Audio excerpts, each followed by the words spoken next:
Curso de Educação Mediúnica, livro 1, com Tatiana Benites, baseado nos livros da Federação Espírita do Estado de São Paulo, FESP.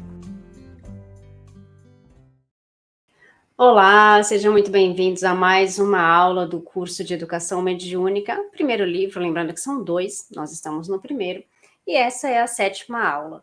Lembrando sempre que aqui a gente vai falar da parte teórica da educação mediúnica e não da parte prática, porque a parte prática tem que ser feita em um centro espírita. Bom, começando então, essa aula fala sobre a epífise. As funções do organismo animal são reguladas por 2 sistemas principais, o nervoso e o hormonal ou endócrino. Este é constituído por várias glândulas que segregam hormônios, que significam estímulo. Os hormônios são lançados na circulação sanguínea, sendo transportados para diferentes partes do organismo. As glândulas endócrinas são pâncreas, paratireoides, epífise ou pineal, pituitária ou hipófise, tireoide, adrenais ou suprarrenais e sexuais, que são os ovários e testículos. A epífise, glândula de forma piriforme, é um corpo ovoide, com as dimensões de uma ervilha mediana e repousa sobre o teto mesencefálico. Descartes considerava a glândula pineal a sede da alma. Isso está no livro Anatomia e Fisiologia Humanas, de A. Almeida Júnior, da Editora Nacional. A anatomia comparada viu nela apenas um órgão em regressão, o olho pineal. Em Missionários da Luz, capítulo 2, André Luiz observa que no médium, em serviço mediúnico, essa glândula transforma-se em núcleo radiante e, em derredor, seus raios formam um lótus de pétalas sublimes. Relembra que, segundo os orientadores clássicos terrestres, as funções da epífise circunscreviam-se ao controle sexual. No período infantil, velador dos instintos, até uma certa idade, em que a atividade sexual pudesse deslizar com regularidade. Aí decrescia a força, quase desaparecia, para que as glândulas genitais as sucedessem no campo da energia plena. Diz ainda, não se trata de órgão morto, é a glândula da vida mental. Ela acorda no organismo do homem na puberdade, as forças criadoras e, em seguida, continua a funcionar como o mais avançado oratório de elementos psíquicos da criatura terrestre. Enquanto no período do desenvolvimento infantil, fase de reajustamento desse centro importante do corpo perispiritual pré-existente, a epífise parece constituir o freio às manifestações do sexo. Entretanto, há que retificar observações. Aos 14 anos, aproximadamente, de posição estacionária, quando as atribuições essenciais recomeçam a funcionar no homem reencarnado, o que representa controle e fonte criadora e válvula de escapamento. A glândula pineal reajusta-se ao conceito orgânico e reabre seus mundos maravilhosos de sensações e impressões na esfera emocional. Entrega-se à criatura à recapitulação da sexualidade, examina o inventário de suas paixões vividas noutras épocas, as quais reaparecem sob fortes impulsos. Isso está no livro Missionários da Luz, capítulo 2. Continua André Luiz. A glândula pineal preside os fenômenos nervosos da emotividade, como órgão de elevada expressão do corpo etéreo.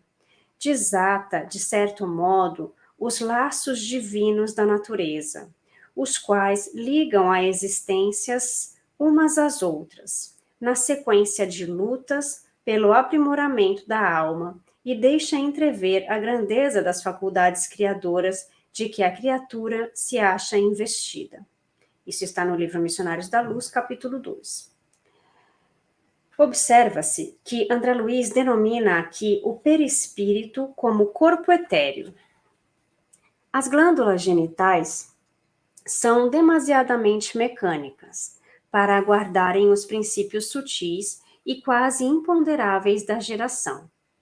Acham-se absolutamente controladas pelo potencial magnético de que a epífise é a fonte fundamental.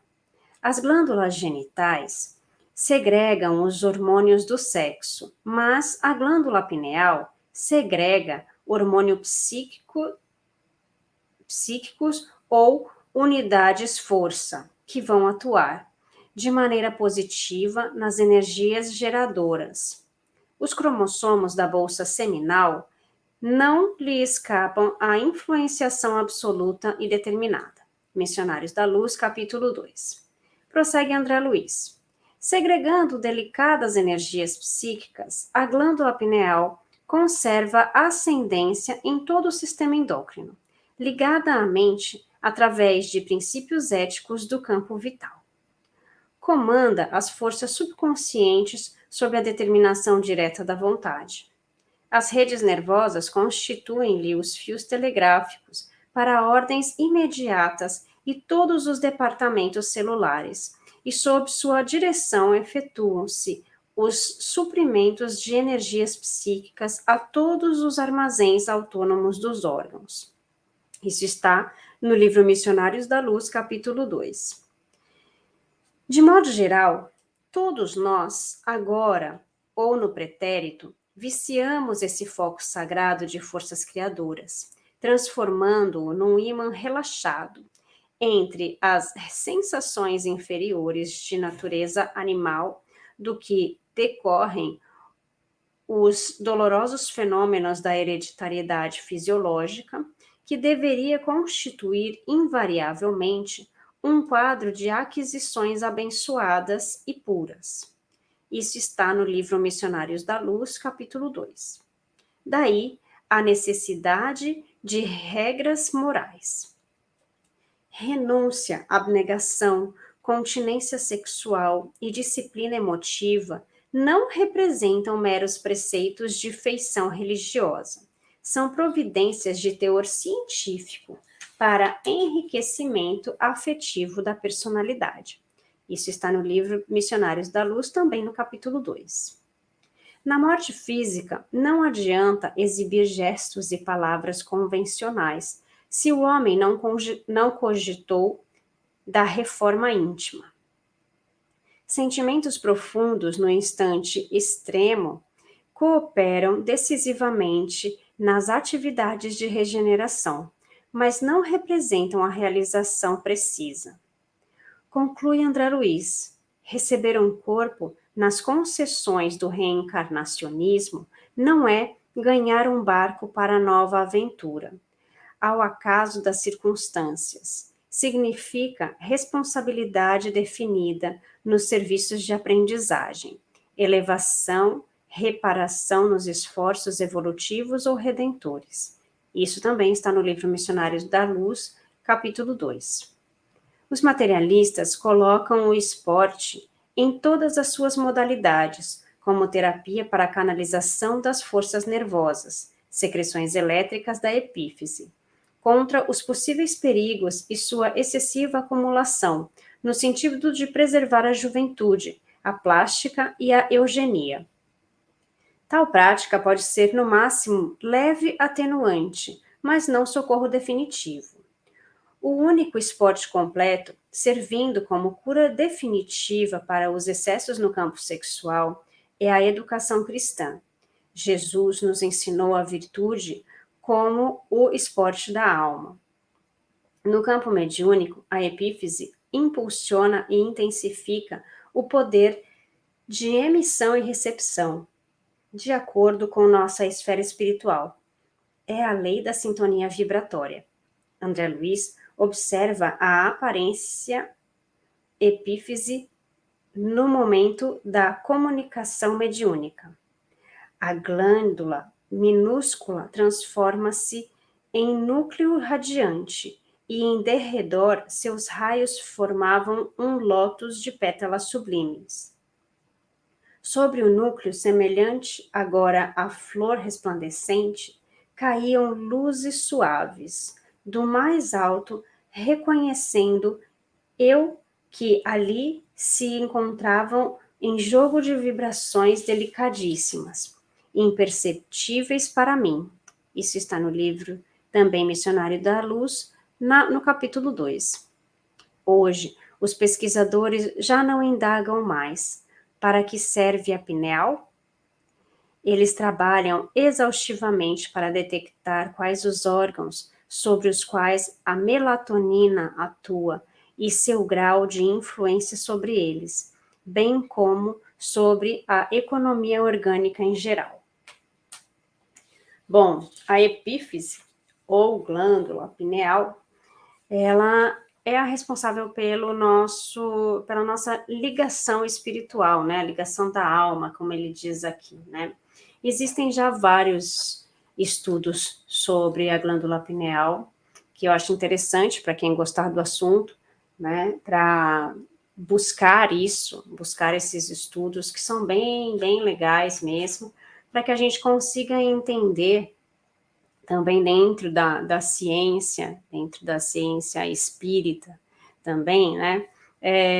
Tudo que estão entendendo sobre ela. A verdade é que, sim, descobre-se que existe uma ligação da glândula pineal com algo da nossa, o que eles chamam de consciência fora do corpo, porque eles não podem falar alma, não podem falar espírito, né? Então, existe essa ligação com uma consciência fora do corpo, que para nós seria chamado de espírito, né? Então, a partir daí, a gente pode dizer que a gente tem, então, algumas comprovações científicas a respeito dessa glândula, né? Que aqui a gente viu no capítulo anterior, na aula anterior, né, os chakras, que são os nossos centros de força. Então, isso tem a ver com o nosso chakra coronário, né, o nosso centro de força coronário. E a parte 2 desse nosso estudo fala sobre a lei de amor. Todo ensinamento de Jesus se resume na lição do amor a Deus e ao próximo, seu maior mandamento. Isso está em Mateus, capítulo 22, versículos 34 a 40. Os séculos se passaram e os homens não entenderam a mensagem do Mestre. Fala-se em amor à vida, amor aos bens materiais, amor à pátria, à família, aos filhos, ao amigo, à mulher. Mas o que é o amor? Com a doutrina espírita, Kardec compilou as instruções dos espíritos no Evangelho segundo o Espiritismo, no capítulo 11, itens 8, 9 e 10. No item 8, dizem os espíritos: no seu ponto de partida, o homem só tem instintos, mais avançados e corrompido só tem sensações. Mais instruído e purificado tem sentimentos. E o amor é o requinte do sentimento. O amor é inato no homem, mas não significa que se nasce com ele. Passa com o espírito por um processo evolutivo até atingir a meta do ideal aperfeiçoado. Instinto, sensação e sentimento. Eis o caminho do amor. Não é necessário muito esforço da mente para comprovar quão arraigado está no homem o instinto. A reprodução e a sobrevivência são exemplos. As sensações prendem o espírito aos prazeres e à volúpia dos sentidos. A sensação de posse, de poder e os vícios entorpecem a vontade e impedem a evolução do amor, colocando o próximo como o outro, isto é, objeto de prazer e ou volúpia, como coisa e não como sentimento que eleva o ser humano à categoria do próximo. É o fiel da balança que equilibra os interesses em jogo e procura aproximar cada vez mais os dois pesos, tornando-os um único sobre a base comum. O sentimento se encontra no anjo e nos maus e vis seres humanos. Até o ser humano mais criminoso e baixo, vivendo em condições indignas e abjetas, tem demonstrações de sentimento por coisas ou pessoas, objetos de seu amor, porque o sentimento não surge o nada para se tornar, do dia para a noite, no pleno amor. Há o sentimento em evoluir constante. O amor não nasce adulto, porque a natureza não dá saltos. Aprende-se a respeitar a vida, aprende-se a valorizar a liberdade, a lealdade, a justiça, a verdade. Da mesma forma, aprende-se a amar. O amor está em constante choque com o egoísmo e o orgulho, duas chagas do homem. Enquanto o egoísmo se reduz a tudo é meu, clama a todos que tudo sou eu. Com o amor, o homem se desprende e nada reclama para si, eliminando o egoísmo e o orgulho. O amor também se oculta e tudo faz para não ser percebido, silenciando a si mesmo. O amor pratica a caridade, a humildade, a paciência, a perseverança, a abnegação, a resignação, o sacrifício e a persistência no bem até o fim. O amor não se cansa, não se exaure, nem se extingue. O amor permanece, é eterno, promana do Criador, do próprio Criador. Emana de Deus como a cor da luz. Não há Deus sem amor, nem amor sem Deus. Só se entende a Deus pelo amor, e só se vê a Deus pelo amor. O amor é criador e criativo. É puro, porque dotado de intensa luz. É sublime, porque só quem ama se dá em sacrifício vivo. É desprendido, porque não existe com interesses secundários. É divino, porque constrói, edifica, redime e salva. Por isso, o Mestre deixou o único mandamento da lei universal: amai-vos uns aos outros, como eu vos amei. Isso está em João, capítulo 3, versículo 34. Tudo o mais está revogado e ultrapassado. A lição de Jesus precisará ser entendida como o alvo a atingir. Ninguém colocará o amor no seu coração repentinamente, porque a compreensão desse objetivo da revolução humana significará o primeiro passo para a transformação do orgulho e do egoísmo em amor. No estágio espiritual em que o homem se encontra, somente por intermédio de muita renúncia, humildade e muito esforço íntimo, poderá o amor suplantar o egoísmo e o orgulho. Ensinam os Espíritos, no Livro dos Espíritos, pergunta 888a, amai-vos uns aos outros, eis toda a lei, divina lei, pela qual Deus governa os mundos. O amor é a lei de atração para os seres vivos e organizados, e a atração é a lei de amor para a matéria inorgânica. Olha que linda essa lição, né, gente? Eu acho lindo quando a gente fala da lei de amor, né? Como esse amor universal que ninguém entendeu ainda, não é verdade? Que Jesus veio aqui para falar para a gente, para mostrar para a gente, para ser essa representação do amor, para provar para a gente que isso é possível e a gente ainda está no amor material. A gente ainda está no amor de posse, no amor egoísta, né? Então, são poucos aqueles que conseguem entender e viver este amor universal. E às vezes a gente entende a teoria, mas na prática a gente sabe que não é tão fácil, né? A gente sabe que a prática é mais complicada, porque a gente ainda tem aquela coisa do meu marido, meu namorado, minha esposa, ele é meu, né? Então, o que é ser do outro? Será que a gente quer ter um dono, né? E aí a gente entra naquele amor da posse, porque daí quando a gente perde isso, a gente perde uma parte nossa, porque era seu, né? Fazia parte de você, pertencia, e agora não pertence mais. Então, é tão bonito como ele coloca aqui, né?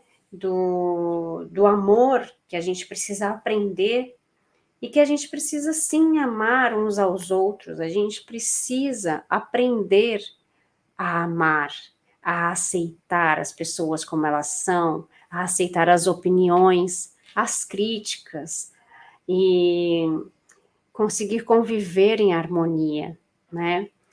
E ajudar as pessoas sem discriminação, olhar para as pessoas sem discriminação, torcer pelo bem do outro, né? É tão bonito quando a gente fica feliz com a felicidade do outro. Então, é um exercício que a gente precisa praticar constantemente. Eu espero que essa aula tenha servido para a gente refletir um pouquinho e colocar um pouquinho em prática também tudo que a gente está aprendendo. E a próxima aula já é semana que vem. A gente vem aí com a aula 8. Um beijo, gente. Fiquem com Deus e a gente se vê. Curso de Educação Mediúnica, livro 1, com Tatiana Benites, baseado nos livros da Federação Espírita do Estado de São Paulo, FESP.